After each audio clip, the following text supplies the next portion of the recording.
That's good. rolling. That's rolling. Okay. That's rolling. All right. We took a break there for a second for segment 2, and I thought it was because we were running out of time on this, but I told Dan the real reason is that I needed another drink. I was getting dry. The only way this conversation is going to go well, just like that's why I drink before I play pool, is because I play a little bit better when I'm a little looser. So that's the real reason. All right, so We're not sure it's going to make any difference. no, but no, let's not find out. really. This segment, I just thought of something before I sat down. I thought I'd talk about I spent so much time when I was younger at the dirt tracks where we spent. As a matter of fact, it started off with 2 racetracks. One was State Line Speedway and one was Erie Speedway. But then during the week we added 2 more. One was at Wattsburg and another one was at a place called Dickie Benz. And do you remember Dickie Benz? Well, they had, it was a short track, dirt track, Yep. around where the drive-in was. Well, wasn't no.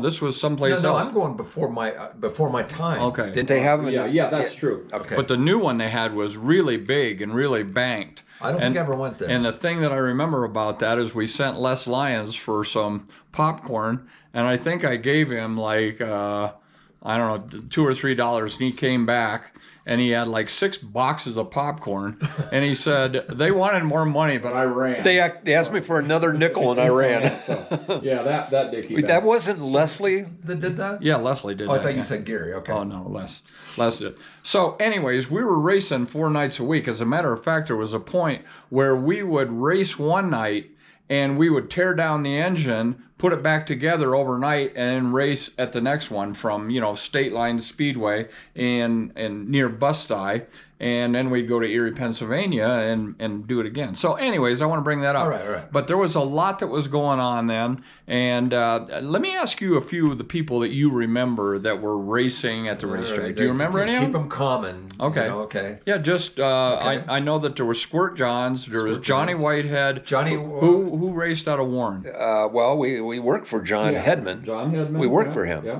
And they built the car at GG Greens, which turned into the Allegheny Metal Stamp Company. Okay, I want to go sideways here for a remember. What do you remember about GG Greens?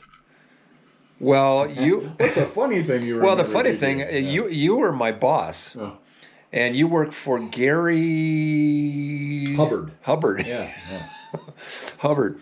And by the way, I taught Gary Hubbard how to dial. They had a phone back there without a dial thing in it, and I taught him that if you just hit the thing you hang up the phone, if you hit it like if you're dialing 723, you go 1 2 3 4 5 6 7 1 2 Okay, 1 so I 2 was 3, paying attention and then to you the could tone. call out. Yeah.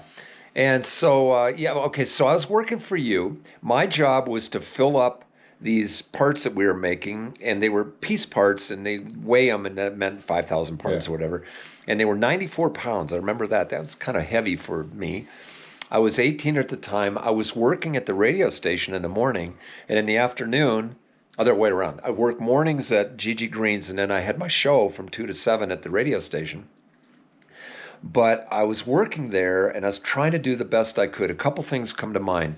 When I was all done, the conveyor belt. I'm getting. I know what you're getting at. I know. But when I was all done and my everything was done, I was standing there, just standing there, doing nothing. And you said, "Well, you're just standing there." And I said, "Well, I'm caught up." And you said, "Well, you don't just stand there when you're done. You make it look like you're doing something. Pick up a broom or something." I go, all right. But anyhow, I always try to do a little bit better beyond what I should be doing to show that I really like the job and respect for you and everything. Get on with this Yeah, story. okay, I'm getting on with it. So these machines had these brakes that they would, you'd step the pedal and it'd go so far to shoot down another part, and it'd go so far to shoot down another part. Now that was very tuned, these brakes, so that it would stop and wouldn't like go and do it, a part and a half. And so I looked at that. I looked at that shiny silver thing, and I thought that needs some grease. Yeah. So I went over Yeah. and greased that thing up, and I did all 8 operators, and they were all women. And all of a sudden, the machines are like spitting, a part and a half, which was Yeah. out of alignment, and they couldn't do their job. And all of them are one at a time. I have problems over here in 6. I have a problem on 3. And you go, what is going on? And you didn't know for a while what it was. And I says, well, I greased all those. And you go, you don't grease those things. Those are great. Those are, we try hard. We use alcohol just to get them clean. And so production was probably down for 4 hours. Let me just give you some background on this.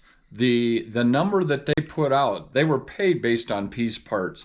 And so there were good sheet machines and bad ones. But at this day, when all of the piece part count went really low, this meant that they lost a lot of money, which Right. meant that they were really mad. And then we at get us. bonused out. They get bonused out if they did above quota. Yeah. And I stopped it down for 4 hours because they had to go clean every one of those. And you were so mad at me. And you came over and you said, I know you meant to do well, and and you felt bad, and I felt bad too. That was my initial reaction. Yeah. Anyway. So anyhow, in that same plant, John Hedman, who was paying me under the table, by the way, I don't know if you, because I was working at the radio station, and he didn't want to have me on the books, and so he'd pay me under the table. But they were making one of their race cars, late model race cars, in that plant, and so he said, "What do you think just the frame of this cost? Just the frame of this race car?" And I said, "I don't know." He says, $50,000 just for the frame. Now we got to go get an engine. I'll bet you don't remember the number of his car. no, I don't. 222. All right. No, did not. How about Squirt Johns? Remember his number? No. 511. No. Floyd Finale, 97. Ron Blackmere. 4L or 4 Junior. Okay. And Jay Plyler. Piler. Plyler. Plyler? Yeah, Plyler. From Climber. Yeah. What was his number? Plyler from Climber. Yeah. Do you remember? 73? 79. 79. And how about Bobby Schnars, Don't know. number 1? How about Lloyd Lyons? Well, they had 4. They had 4 also. Right? And 4L. 4L. That's what I 4L. remember. That was And how who they drove? started. Who drove it? That was Jed. Jed started, but then Gary wrote it and drove it for a while. But it was Bob Patch. Bob Patch. Yeah, was the one that drove it. And he won a lot of races with that. Okay, so that I want to go on a little bit. All of these different places that we went. What do you remember at State Line Speedway? Do you remember any? Try to stick to just State Line because I only Okay, well, we ended up being employed there. So what did we do? Okay, well, our job was to basically sweep out all the cans and popcorn boxes and stuff from under the bleachers. And they said anything smaller than like a cigarette butt, don't worry about. And we would sweep these out. And there were 2 sides of the track. There was the Pennsylvania side where there was no drinking. That's why they called it State Line. Right, because it was right. Well, it wasn't right. literally on the state line, but it was that was their shtick. Yeah. And the New York side, where the drinking age was 18 compared to 21. That's right. So that was the drinking side. Yeah. And what side of the track do you think we found more money on? Yeah, right. Yeah, The New York side. And so we had an agreement that anything we found, we get to keep. Yeah. And so every now and then you'd find a $10 bill down there. Yep. And now here was the fun part for me. And I got this from Leslie Lyon, where he said, I don't know how to run this tractor, but any gear that takes me forward is good enough for me. And I didn't know either, so that sounded right to me. And so here I am, probably 14 years old, and I'll get to the hitchhiking part in a minute. But I was 14 years old, got to drive the tractor, which was super for me. And we would take a trailer and then go down to this big dump and dump all this stuff. And then that's really the essence of it. But to get to the racetrack, we had to hitchhike. Oh, yeah. Now, here's how times have changed. We had to hitchhike there, and Dad not only allowed us to hitchhike, he took us to the end of town and let us off, fully knowing we were going to hitchhike. And sometimes it took 2 or 3 hitchhike segments to get to this track. Yeah. We get to Chandler's Valley, and if they dropped us off there, we were screwed because there's like one car every 20 minutes. Well, especially if you were coming from, I remember one night I was coming from Sugar Grove. They dropped me off in Chandler's Valley, which was a junction there. One way went on into Warren, one way Right. went into Youngsville. And I was standing there in the middle of the night, and it started to rain. And I was so cold, and cars would only come by maybe every 15 minutes. And if one car And- came by, it didn't mean they'd pick you up. No, that's what. That was That's your my chance. point. There's I only just felt like I wanted to cry because here I'd been there a couple hours. I was so incredibly cold. We were right across from a cemetery, right there on the Right, corner. So right. there was so many things going through my mind. But well, that's really indicative of the life that we lived at that time. Not only were we allowed to hitchhike, but I just mentioned the other day to somebody that I wanted to go into the church, and I used to be able to go into the church if I wanted to anytime because it was always open. Same thing with our houses. We didn't lock our houses at No, night, but no. Your car door- but now everything is locked. I don't even know. I don't think we left the key in the ignition, but Probably did, yeah. Yeah. So that just shows you how the times have so changed. once we got to the races, I remember that I felt like a celebrity because you said, "Well, just go up to the announcer booth." Yeah. And not only did I go up there, but they were giving me French fries and everything else. Hey, speaking of French fries, let me ask you a question. I know the answer. What do you remember about the French fries? Vinegar. Yeah. Malt vinegar. Malt that vinegar. made those That was- things yeah, so that did. good. It did. And another thing, what do you remember about the 4th of July there? Well, they'd have the fireworks. And? More fireworks. have to do? You had to hide. No, we were all part of setting that thing No, up. you were. Oh, That okay. I wasn't. All right, I I can't was relate part to of that. But yeah, that was a big deal. I mean, people would come from all around. The races was one thing, but it was a really good fireworks display there. Right. I'm trying to think if there's any. Well, I know we had a corn roast there too, so there was other things. But So Ronnie Blackmare, that we alluded to in part one, won all the races until Jay Plyler yeah, came along, and, Yeah. and to quote Ronnie Blackmare, he said, "He got my attention. Attention, yeah. He got my attention." yeah. Because he says I could win every race till he came along, and all of a sudden I'm not winning every one anymore. Well, that was that generation. Who was the hot shot after that generation? After Plyler and Blackmare? Well, I heard Lars Hulins, but That's that it. but That's that the was guy. I never saw a race because he was in my class. said a different generation. Right, right. Lars Huling was the guy Right, then. so- right. Yeah, it was. As a matter of fact, it was Ruhlman that built the cars for Ronnie Blackmare. Do you remember anything about Ruhlman? And, Well, he owned West End Auto Parts. Well, even more than that, you remember Kosminski and Sam Walters. Oh, they had a '57 Chevy. No, not 57. No. One of them had a '57 and a '50. No. It was a 56 and a 55. Oh, those. Yeah, oh, okay. yeah, So I'm off yeah, by 1 year. yeah. But they welded two different. That's right. They Cars put a together. 56 front end on a 55 back end, and vice versa. So people look at it and they think that they would know what it is, but they. Well, it's kind of like a Bujak. Bujay, that's right. Dad would put a Jaguar as a hood ornament on the Yeah. front of his Buick, and he would come up to a stoplight, and somebody'd look over and see that Jaguar thing on the front of his car, and they'd look at it, and Dad would roll down the window and say, "That's right, it's a Bujag." That's our dad. Yeah. All right. Well, then you probably don't. You didn't go up to Erie's very often, did you? Very seldom. Yeah. Okay. That was Sunday nights. Yeah. So State Line was Saturday and then Sunday. Yeah, so we had Saturday night and Thursday night was Dickie Benz, and then Friday night was Wattsburg, and so like I said, 4 nights a week. Do you remember being in the trunk of a car to go to some races? Yeah, I think it was well, you motorcycle- mentioned Dickie Benz. See, Dickie Benz, the guy we called, I don't know what it is. Well, I don't know if it was white, but the name of the place was White Way Drive-In. White Way, yeah. Okay, so that's where we would go if we were quote unquote good. That they No. You're talking about when we were kids. Yeah. I mean, little kids. Yeah. Well, that was the carrot that will take you to the drive-in tonight if you're good kids. So I need to remind you about. Do you remember what Ron did? Well, yeah. Didn't he come down and help you do a driveway or a stump or something? Stump. Remember Stump. was it? Yeah. Yeah. You and Barry and We all worked on that stump, and Dad says if you can get that stump out of here, we'll take you to the drive-in tonight. And we worked our butts off, but it was more than just the reward of getting the going to the drive-in. It was the reward of we did it. We got that thing out of there, and we never hooked a chain to it or anything. We used a pickaxe or a hatchet or something, but we got it out of there.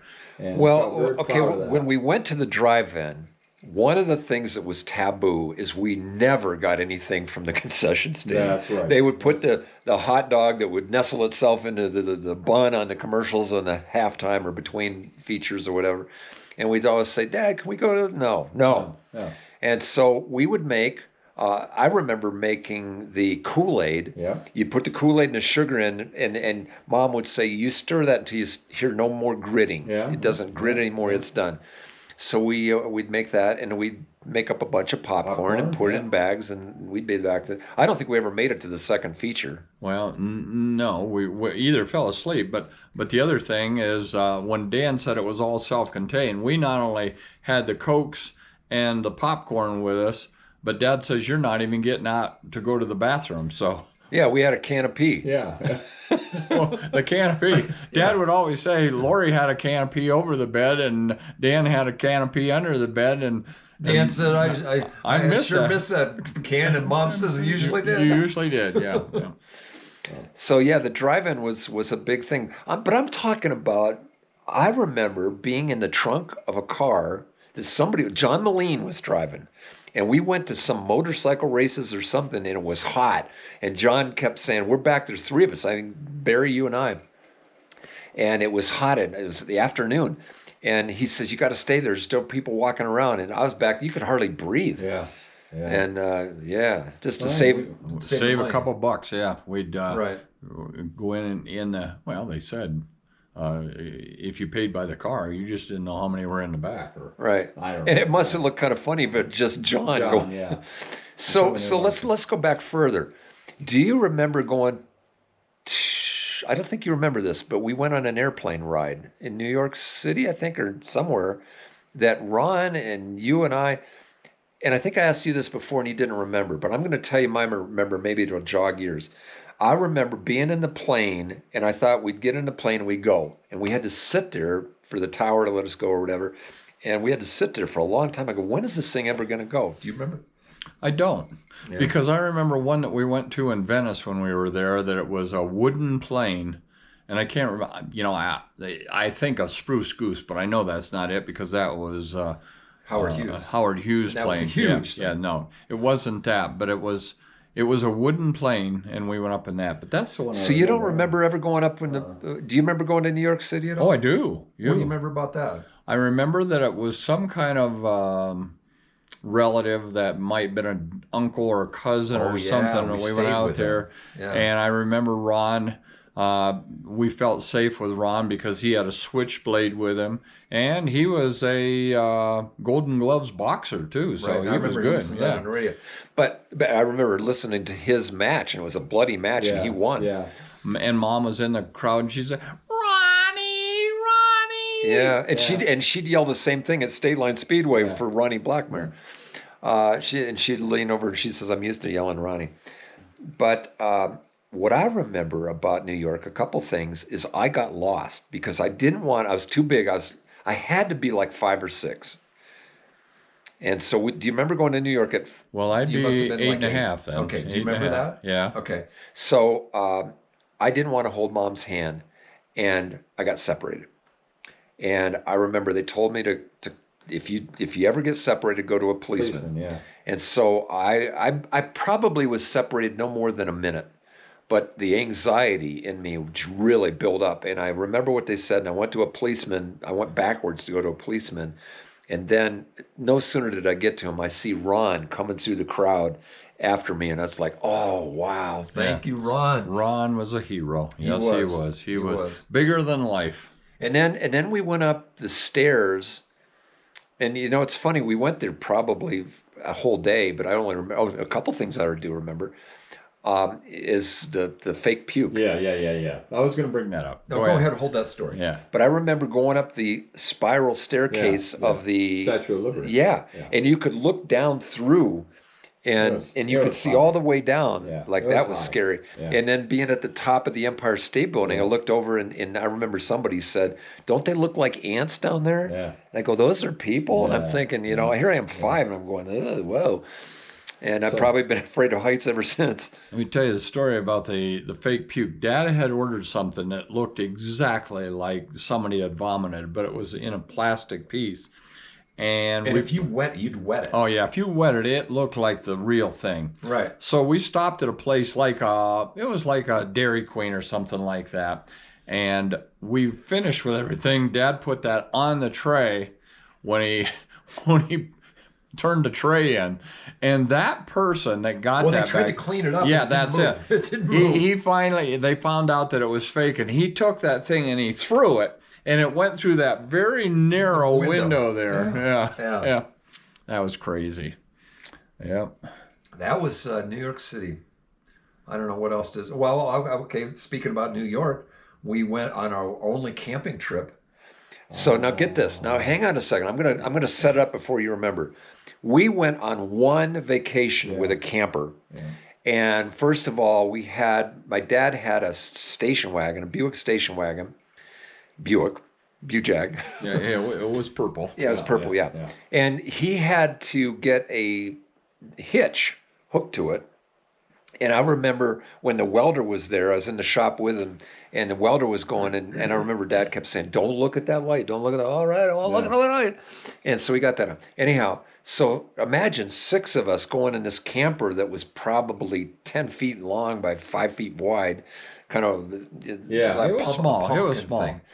and we're in this, and we go up into upstate New York, and we went to the Adirondack Mountains, What was the name of the? The Fish Creek Pond. is the Okay, name Fish. of it. Very It's a good. Very good. campground. Yeah. and we couldn't get in right away Yeah. because they were full or whatever. We had to wait there forever, and we met this family named Wintergreens? Wintersteins. Winterstein. Wintersteins. and we got to know them really well because we were in that line forever. Yeah.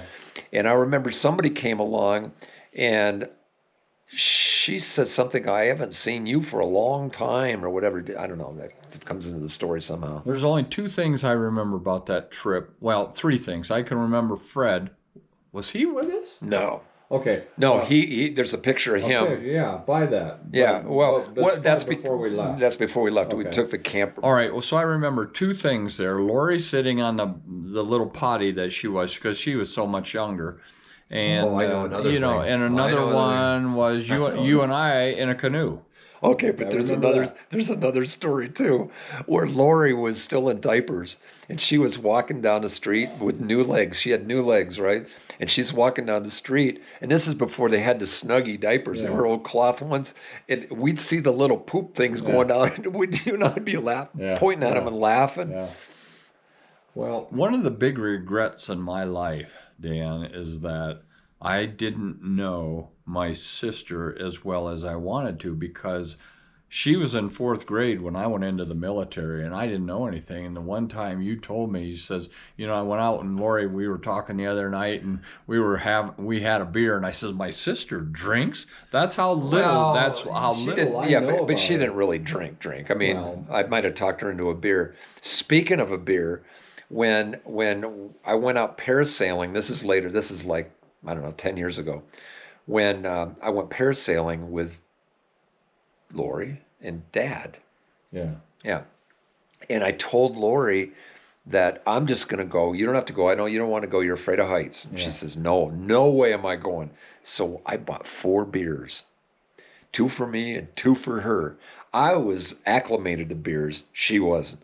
So here we are. She sucked down 2 of them on the boat. And I said to the guy that ran the thing, I said, just go ahead and suit her up. And she says, "What are you doing?" This is just a harness in case you change your No mind." way. You didn't catch her by surprise. No, we didn't. We didn't. And so what you do is you sit on the edge, and the thing's hooked to you, and Lori has that thing hooked to her, and she had the guts because of liquid courage, and she's sitting there with me. I think we went together. That's what it was. Yeah. We went together, 2-seater. And I said, "Too late now." Yeah. And he's going 5, 4, 3, 2, 1. Up we go. And she's going, oh my God, oh my God, oh my God. I says, it's not so bad, is it? She says, it's kind of terrible. So we went up, and it was a windy day, and the thing was really sashaying a lot.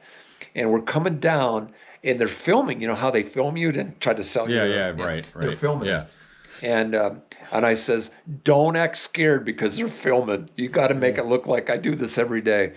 And so it was, you taught me this. It's like, if you do something and you're fearful, you got a story. Yeah. And she did that. And so we get back. How was the picture?